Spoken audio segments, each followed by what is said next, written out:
What's up everybody, I'm Logan and this is Worldly Reviews, the YouTube channel where I geek out and talk shit. And today I'm going to be continuing my top 10 list of 2021, and for this video I'm going to be counting down my top 10 favorite TV shows. So let's kick it off with number 10, Season 5 of Big Mouth.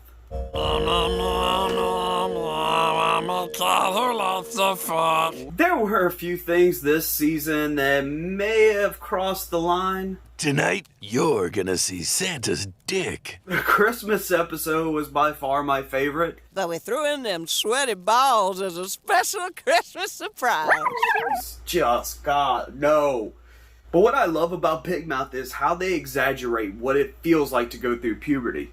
But whenever you get past all the disgusting parts of it... Oh, thanks, mister. Oh, what the fuck, Andrew? Jesus. Oh my God, what have I done? Did you just fucking come in my living room? I need to not be here anymore.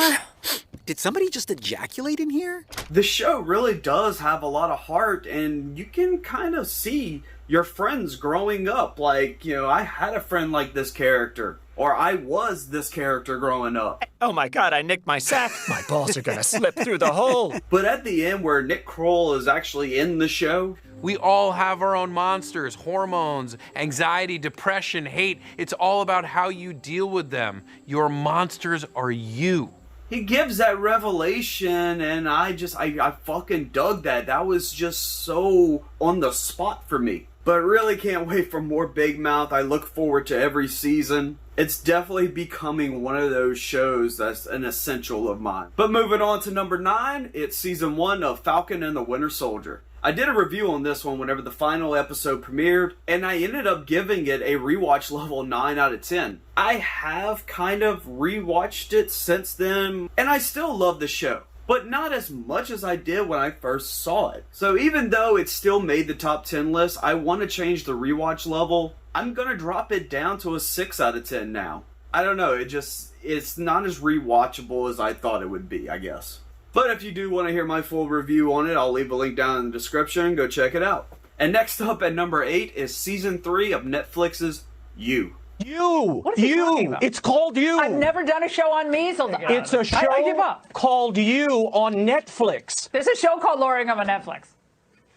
I really don't know how I became so obsessed with this show. Season 1 was okay. I fucking loved season 2. And I loved this one even more than I did season 2. This is just one of those rare shows, like, it literally gets better and better each season. And I want to say season 2 ended up on the list last year, and I talked about how conflicting it makes you feel because you want the bad guys to succeed and not get caught, but at the same time, they fucking deserve it. A reason she died. She was unstable and unhappy, and she killed herself. With an axe. She fell off a cliff and hit her head.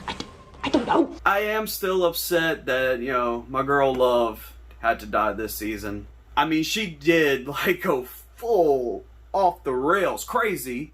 So it's gonna suck not seeing her in the next season. And even though I didn't get a chance to do a full review on this season, I will give it a rewatch level 6 out of 10 for this one as well. Actually, you know what? Fuck it. I'm not gonna call it a rewatch level for TV shows. I'm going to change it to re-binge. How many times do you want to binge this? Is this re-bingeable? Is that even a fucking word? It probably isn't, but you know what? I'm making it. It's re-bingeable. So yeah, I'll give it a re-binge level 6 out of 10.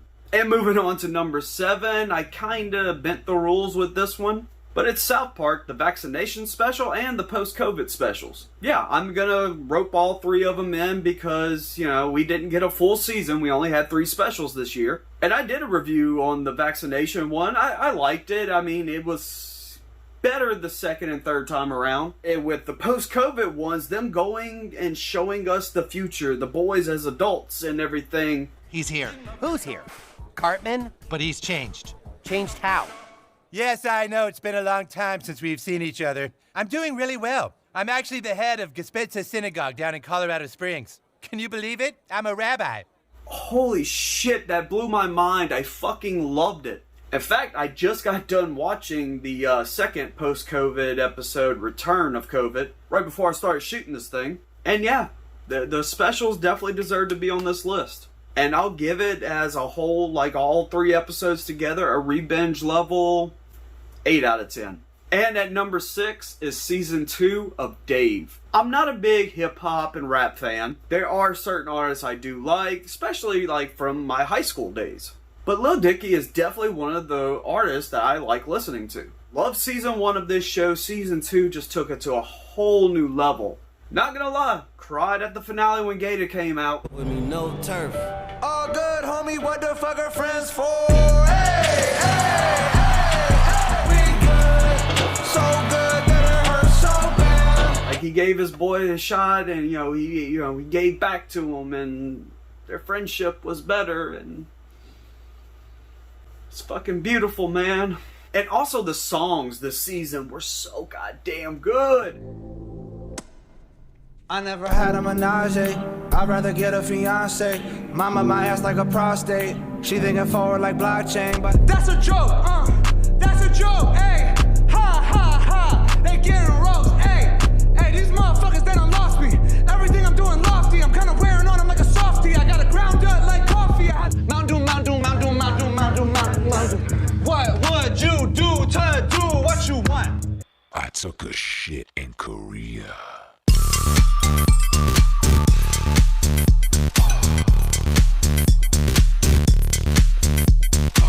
I was really hoping that Lil Dicky was going to drop an album, call it Dave, and have all these songs from the show, like, in their full-length version. And, maybe throw in some songs we hadn't heard yet. But he didn't, and I'm still waiting on that second Lil Dicky album, and... Come on, Dave! But regardless, I will give Dave Season 2 a re-binge level 7 out of 10 for him. And at number 5 is Season 5. Damn, that's funny how that worked out. Of Rick and Morty. I liked the first episode or 2 of the season, but I kinda just lost track of it. Had it recorded, but I kept forgetting, like, hey, new Rick and Morty. But Season 5 came out on DVD. I hope that's not getting a glare. There we go. Hopefully it ain't glared. Like, yeah, I'm definitely gonna buy it. I mean, I have every season. And I better binge the shit out of it because I did expect it to end up on my top 10 list. I was just fucking sidetracked and never got around to it. And goddamn, the last few episodes of this season just... Holy shit. The episode with Bird Person. The episode with Evil Morty. Just the ending of this season was just so fucking epic. Also gotta talk about the whole sperm episode.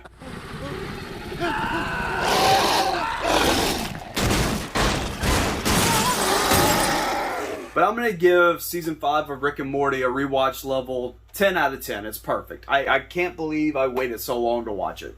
And at number 4 is What We Do in the Shadows Season 3. Love the first 2 seasons. I laughed until I cried. But this season, it made me laugh. It made me laugh until I cried. And then it made me fucking cry. What is it with comedy shows on FX getting me in my fucking feels, bruh?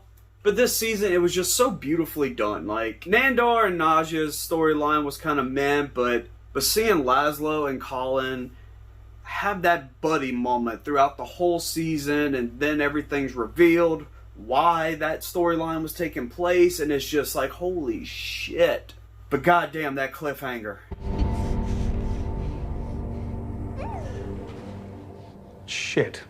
I swear to God, if we don't get a season 4 as soon as possible, I'm gonna be pissed. But I'll give What We Do in the Shadows Season 3 a rewatch level 8 out of 10. But now for number 3, the final season of Shameless. God, I hate saying those words. This was a show I had been watching for years. I did not start it until maybe season 2 or 3 was on, but it was top priority on Sunday nights when Shameless had a new season. And that finale, the last 2 episodes really, just fucking ripped my soul out.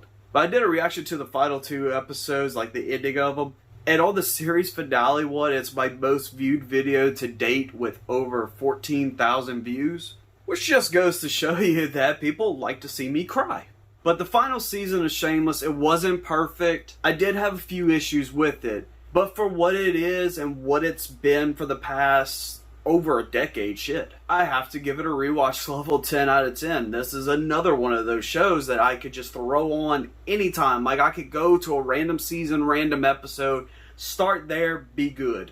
And I'm so fucking just disappointed that it's over. I would have loved to have at least one more season where Fiona came back, but enough of this sad shit. On to number 2 of Eli Roth's History of Horror. Fuck me running. I love this. I love horror documentaries to begin with. I love Eli Roth's films. And this show really introduces me to other movies I hadn't seen before and gives me a little insight on them. So I'm discovering films for the first time because of it, and also taking away new views on the movies I've seen before. Like, the way I look at the movie now might have changed because of the stories and hearing people theorize on horror movies and saying, well, this represents this. I better get a season 4, and I hope I get confirmation soon, because I didn't even know we were getting season 3 until it was time. It's like the week of, and I finally see an ad for it on social media. Immediately freaked out and was like, wait, so what's the theme's gonna be? Literally a couple nights before that, I was thinking like,